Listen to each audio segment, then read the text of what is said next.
Dr Belkacem Merida, je suis pharmacien. Je suis président de l'Observatoire de veille sur la disponibilité des produits pharmaceutiques au ministère de l'Industrie pharmaceutique. Par rapport aux problématiques des tensions d'approvisionnement et des ruptures, il faut savoir que c'est une problématique mondiale qui existait depuis toujours, mais qui a été fortement accentuée par la pandémie Covid-19.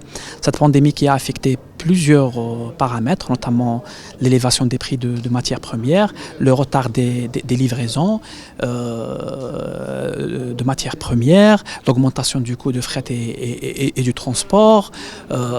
Tout ça a engendré, a fait accentuer justement ces phénomènes. Il faut savoir aussi que certaines usines de matières premières au niveau mondial se sont arrêtées, ce qui a affecté le monde entier par rapport à cela. Et, par rapport à cette problématique de rupture, nous, au niveau du ministère de l'Industrie pharmaceutique, sur décision de Monsieur le ministre de l'Industrie pharmaceutique, il a été installé un observatoire de veille sur la disponibilité des produits pharmaceutiques, un observatoire qui comprend les différents acteurs de la chaîne pharmaceutique, notamment l'ordre des pharmaciens dont nous sommes invités aujourd'hui à assister à sa journée. Nous avons les opérateurs de la pharmacie, nous avons les distributeurs pharmaceutiques, nous avons les associations et les fédérations scientifiques pharmaceutiques, nous avons aussi les médecins.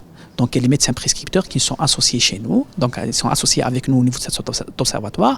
L'objectif est d'avoir une consultation aussi complète que possible pour justement prévenir ces ruptures et justement pour assurer une meilleure disponibilité des médicaments. Il y a plusieurs problématiques qui ont engendré ce phénomène ou qui ont accentué, je dis bien accentué, ce problème de rupture. J'avais cité tout à l'heure les répercussions de la pandémie au niveau mondial. Il y a aussi d'autres sur la matière première, sur les transports, sur l'augmentation des frais, sur plusieurs choses. Donc l'Algérie, elle importe ses matières premières pour en fabriquer localement les médicaments, notamment qui sont utilisés dans le protocole de la Covid, et on était affecté justement par cette pandémie. Il y a aussi, on peut pas aussi cacher l'existence d'autres phénomènes, mauvaises pratiques, notamment de la concomitance et